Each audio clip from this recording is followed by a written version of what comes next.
Hello po. It is May 20. May 20 ba ngayon, brother? Tama ba? Petsa. May 20. May 20, it's 5:57 p.m. and I am with my partner.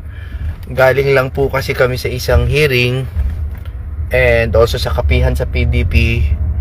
And we have just received word through social media and through the press statement of the Supreme Court about the denial of the TRO.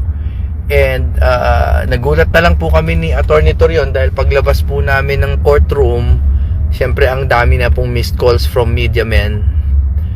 Hindi naman po kami pwede pang sumagot basta-basta, no, because it would be irresponsible, partner, no, because we don't even have a copy of the order just yet. But we are here to share some of the sentiments that we can share. Yes. No? So, partner, a lot of people, ako na lang interviewer. Yes. I promise to be fair. Okay.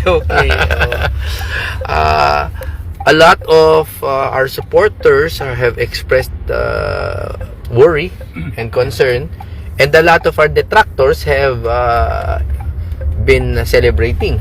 Yes. What do you think? Is it too early to enjoy or to Walang ang to sa despair? akin na niya, no? Wag po tayong mawala ng pag-asa.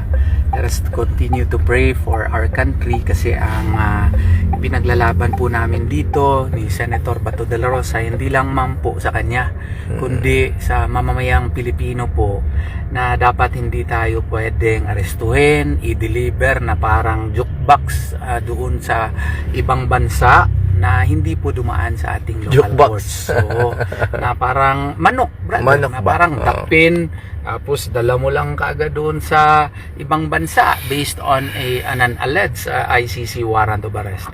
No, ang aming palagay po dyan, dapat ang Bill of Rights natin ang nasusunod, that no person shall be deprived of life, liberty, or property without due process of law. Tsaka ang tingin po namin, dapat yung warrant of arrest should be issued by a Philippine judge. Kasi nga in Ho versus People, non-delegable po yung pag-issue po ng warrant of arrest na effective dito sa ating Pilipinas. So yun po ang pinaglalaban natin para po ito sa ating kasarilan, sa ating sovereignty, sa ating independence as a nation. Kasi kung mangyayari po ito sa inyo, no, na merong foreign warrant of arrest at diretso na lang i-implementa, na hindi po dadaan sa korte, maski yung mga siguro mga nasa kabilang kampo natin, no, ay aangal. No? And we will not allow that, no, Of brother? course, we will not allow that maski nasa kabilang kampo pa sila. And by that time, baka ma-remember ninyo si Attorney Israelito Torion, si Attorney Jimmy Bondok, na itong inialay namin para sa ating kasarilan at para sa mga kapwa nating Pilipino. Yun po, sana maintindihan po ninyo. Yung TRO, partner, kasi a lot of people have so many misconceptions about the denial of the TRO. Parang feeling nila parang ending siya, no? Parang it's the end, no? Pero I think we have to clarify to the listeners kung anong ibig sabihin at ano ang implications ng denial ng TRO. Una sa lahat, we don't know why it was denied because wala pa namang kaming kopya ng order, no? We have to be notified first. Pero we cannot speculate, right? Why do you think it was denied, etc., etc. But at least we can go into the technicalities of a TRO and how it is granted or denied, brother. Yan. So, baka may rason yung Korte Suprema sa kailangan natin na matanggap muna yung written copy ng order para malaman natin kung ano yung rason ng Korte Suprema. At meron kasing mga technical requirements yung TRO baka sa tingin nila, no, ay wala ng clear and urgent necessity, no. Hindi talaga natin ma-predict. So it is best na To wait for a copy of the order. Pero ginagalang namin ang desisyon po ng Korte Suprema.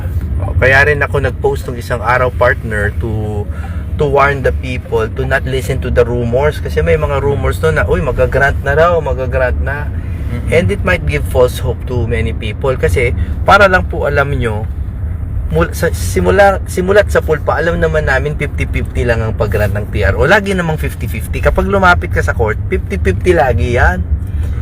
because it is always up to the circumstances. Pero happy ako, brother, na we were able to convince at least 5 justices, no? Yes, there are 5 justices. Alam naman natin, gobyerno ang kalaban natin. We are up against the full panoply of powers of the government here. The Leviathan government. The Leviathan of a government, of an individual, lies a shield, and that shield is the Bill of Rights. Yun lang naman talaga ang aming palaging sinasabi po dito, kasi kinakailangan respetuhin yung ating karapatang pantao, maski how grave the accusation is. Hindi pa guilty si Senator Bato de la Rosa. He is entitled to presumption of innocence. So kaya nga, dapat yung karapatang pantao niya under the Bill of Rights should be respected. Yun po ang aming humble stand on the matter. Oo. Tsaka ito po yung pagsabi nyo ha, sa mga nagtatanong ha. Pag sinabi pong denied ang TRO, it doesn't mean that the court has ruled that legal yung ICC warrant. Wala po yun ha. Malayo yun, brother. Malayo. Maraming nalilito dyan. They're not saying na, yan, sige na, i-arrest nyo na. Hindi. Ang ibig lang sabihin, the court will not yet interfere by issuing a mandatory compulsory order yun na wag nyong galawin yan, no? It is not a decision. Order nga ang tawag dyan, hindi decision. It is not a decision na okay, may jurisdiction ng ICC. Halimbawa, hindi rin yun decision on the jurisdiction. It is not, that's number 1, it's not a decision on the jurisdiction. Number 2, it is not a decision on the legality of the warrant. Number 3, it is not a decision on the propriety of the enforcement of the warrant. Walang ganun. Wala pa ito, hindi pa ito decision on the merits po. Order lang yan. Provisional remedy pa lang po yan. Provisional relief po, no? Kasi may may element siyang TRO, meron bang clear and unmistakable right? Has there been material and substantial invasion of that right? Is there a clear and urgent necessity to prevent grave and irreparable injury and grave injustice? No? Yun po mga elements niyan. So siguro kaya kinakailangan talaga na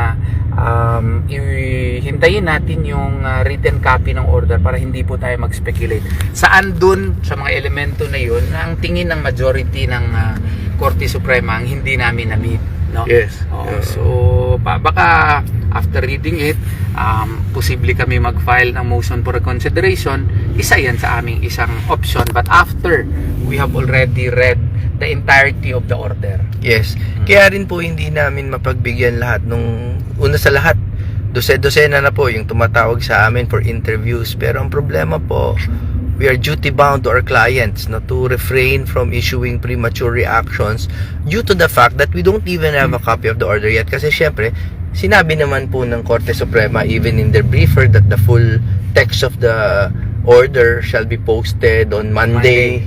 No? Parang ganon. So, kailangan po natin maghintay. Otherwise, pag nagbigay po kami ng mga opinion, that's exactly what they will merely be. Opinions, haka-haka conjecture, which we don't want to do. Gugulo lang po ang usapan. So, ang i-emphasize ko lang, hindi pa po tapos ang laban. Ang na-deny lang po ay yung TRO. Hindi po ito decision on the merits pa. So, meron pa po tayong decision on the merits. Kaya nga po, nire-request namin yung government agencies, yung PNP, NBI, na since the main case is still pending, the other government agencies should supposedly exercise the becoming modesty not to implement right away the ICC warrant of arrest. So ayun, maraming nagtatanong, hindi ko naman kayang basahin yan isa-isa. But nag-quick live lang po kami. We will not stay on air for too long. But we also ask our very good friends from the media. Alam mo, recently, brother, ang pinaka naging very fair sa akin, si Ma'am Karen Davila, on Head Start. She was very fair. I know she had different opinions, but she respected my legal stand, Pero ang problema po, for now, hindi talaga kami pwede pang basta appear or mag-issue ng mga reckless statements, no? Because we still do not know what the order contains, and without such we will not be able to speak in an educated manner regarding the technicalities of the order as given, no? So patience na lang po, and also we pray for the enlightenment of the decision makers. Yes. So, yun lang talaga magawa natin. And by the way, pwede naman kami mag-MR pa, no? Oo nga, pwede pa kami mag-motion for reconsideration. Insofar as the TRO issue only is concerned. Yes, Oo. pwede pa din. Oo. Well, maski may inkling kami na ganun, pero we were still hoping for the best na Yeah. magmilagro nga, no? So, pero hindi natin nakuha siguro ngayon, kaya kailangan naming pag-aralan on Monday kung ano yung nagiging rason po ng Korte Suprema, at siguro after mabasa namin yon, kung sa tingin namin ay dapat mag-file kami ng motion for reconsideration, gagawin po namin yon. Hindi po tayo susuko. Kung meron pang available remedies, we will exhaust all available remedies po.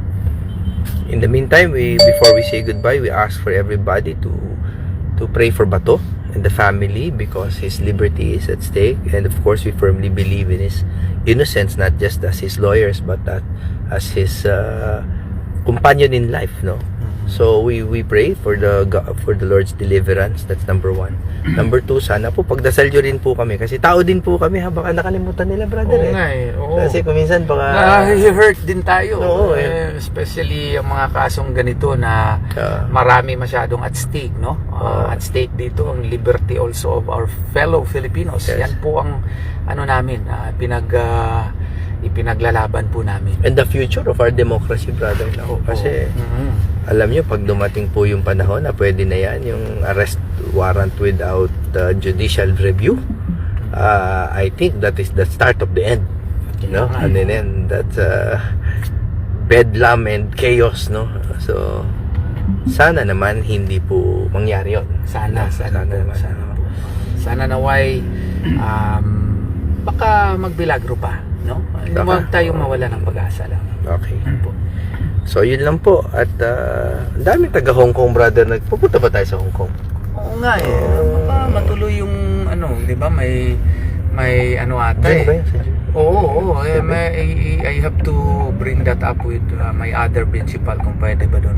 Kasi may concert si doon. Si Elias TV. Elias TV. TV. At saka baka ma-push natin na kasama din ang ating magiting, gwapo na law partner ko na si Ako pala yun. Bundok. Kala ko kung sino yung sasabihin mo. Magsabay sila ni Elias. Siyempre, that will be my honor. Oo nga. Then, sayaw din tayo ng gano'n.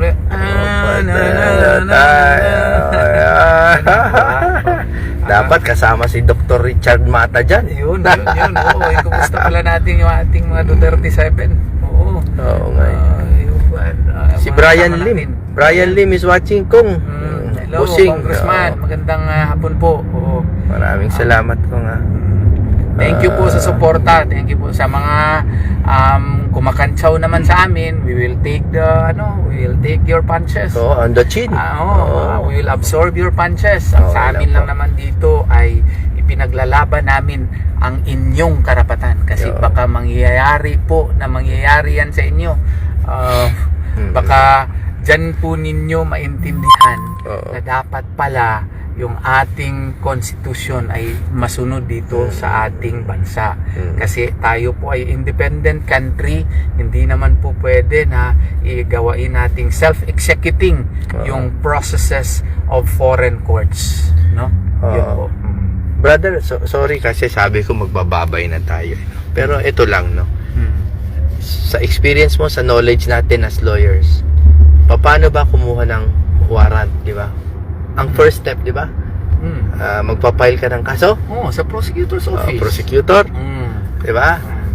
Magka-complaint yan, tapos may counter affidavit, di ba? Complaint, answer, reply, kung minsan may rejoinder pag may investigasyon, di ba? Tapos pag-issue niya ng resolution. Pwede mo i-MR yung resolution. Pwede pa i-MR yung solution. Let's just say, tapos na. Tapos na, Ipafile na yan sa court. information. Gawa Yan. ng information, file sa court. Yung information yan, nasa court na, no? Di ba, ang haba na nun? Ilang araw na yun? Baka nga buwan eh. Oo nga, more. Okay. Pagdating dun sa korte, yung court will determine Probable cause. personally, bali, hindi niya titake hook, line, and sinker yung information. Gagawa siya ng judicial determination of probable cause based on the documents as submitted to him by both camps. Okay. Personal determination yun. Hindi pwede i-delegate yun sa iba. Hindi pwede. Judge lang talaga. Tapos, pwede pa siyang mag-ask for additional evidence pag nakukulangan siya, di ba? Yes. Pwede niyang i-dismiss outright. Pwede. Pwede niyang i-confirm outright. Pwede rin siyang humingi ng ebidensya pa. More diba? evidences in order to satisfy the requirements under the law. Correct. Because this is all in the rules of court. In fact, hinaaral yan kung ano powers ng judge in the dyan sa filing na yan. Tsaka lang mag-i-issue yung judge ng warrant after, yan yung tinatawag na due process, brother, no? Talagang, ano. So, ang haba nun. In your experience, brother, ilang buwan yan? Ay, ano yan? Aabot ng mga 6 months to 1 year pa nga yan. Correct. Especially kung ano. Pero, that's how we protect the rights of our citizens. Correct. We are given, ang sa atin kasi, accusatorial method, no? Accusatorial na yung ano talaga, akusahan yung respondent o akusahan ka, yung respondent has the right to answer. Unlike sa ICC, inquisitorial doon. Yan, dyan ako papunta. Sekreto yung sa ICC. Maski nga yung warrant, sekreto pa rin. So, hindi po pwedeng sasabihin na binigyan na ng due process si Senator Bato de la Rosa. Wala pa pong due process doon sa ICC because his side was not taken into consideration when the warrant of arrest was issued. He is only given due process after the issuance of the warrant. Yung madakip na siya. Kaya mahirap naman yun. Contrary sa ating sistema dito sa ating bansa. Hindi naman in flagrante delicto arrestong kay Bato eh, di ba? The alleged crimes have been allegedly committed years ago. So hindi yan in flagrante, hindi yan hot pursuit according to section 5 rule 113. No. So, yun ang pinagkaiba. Kaya namin talaga isinusulong yung karapatang tao ni Senator Bato de la Rosa kasi magkaiba nga yung akin to preliminary investigation process nila doon sa ICC kesa sa atin. So kino-compare ko lang, brother. My point being, dito sabi mo umaabot ng 6 months bago ka makakuha ng arrest warrant, no? 1 year pa nga. No? More Minsan 1 year pa kasi ang patagal na talakayan, may due process. Yung pinopropose po nila, pag foreign warrant, wala kang kaalam-alam na merong investigation na nangyayari dun sa secret investigation doon sa ibang korte, and then the warrant pwedeng in a few days, you don't know, walang 6 months, walang ganyan, hindi mo alam na may warrant ka na pala. Pwedeng may Pilipino na makipag-cooperate sa kanila and to feed them wrong information, and you will have no way to counter that dahil again, inquisitorial sila, hindi sila accusatorial. So, pwede, like yung ginawa nga, wag na tayo magmaang-maangan, yun nga yung ina-accuse nila na ginawa ng Senator Trillanes, di ba? Na nagpunta lang doon, nag-supply lang ng mga evidence that we, of course, believe that are not that are contestable. So, one way siya, hindi siya two-way, wala pong pagtanong kay Bato, tas biglang may warrant na lang dito, tapos i-implement na lang dito, at ang gusto nila, hindi na yan dadaan sa judge. No? So, ibig sabihin, brother, wag ganun nagkatotoo yun, mas mabilis pa pala na magpa-aresto through a foreign warrant kesa sa local warrant. No? So, parang imagine the absurdity of that. Oo nga parang ginagawa na another modality of outright arrest. Outright arrest yan. Outright arrest here in the Philippines, and the process was done outside the country. Kaya nga masyadong unfair. And to our mind, kaya yung aming argumento na dapat idaan yan sa local courts, kaya para mabigyan ng pagkakataon Sumagot. sumagot yung akusado. Yan po. Can you also imagine na yung mga ebidensya, brother, lahat nandito. Yung documents nandito, witnesses nandito. For and against the accused, nandito lahat yan. Pag dun sa ibang bansa ni Litis, ano nangyari katulad ng kay PRRD? Ano nangyari? Ang ebidensya nila, news articles, hearsay, double hearsay pa nga kung minsan, no? And yet, hindi protektado si PRRD and si Bato in the future, hindi siya protektado ng ating Bill of Rights, ng ating rules of court, di ba? So, yun po yung pinopropose nila na senaryo. And that is the evil that we are trying to prevent from befalling our country. Yun lang. Okay. Maraming salamat po sa inyong lahat. Maraming salamat. Salamat po, and we ask for your prayers. Hindi pa tapos ang laban, at tandaan nyo po yung mga comments namin, we reserve it po sa mga kaibigan po namin sa media. We must reserve it first until we receive a copy of the order in the proper time. Prayers for everybody.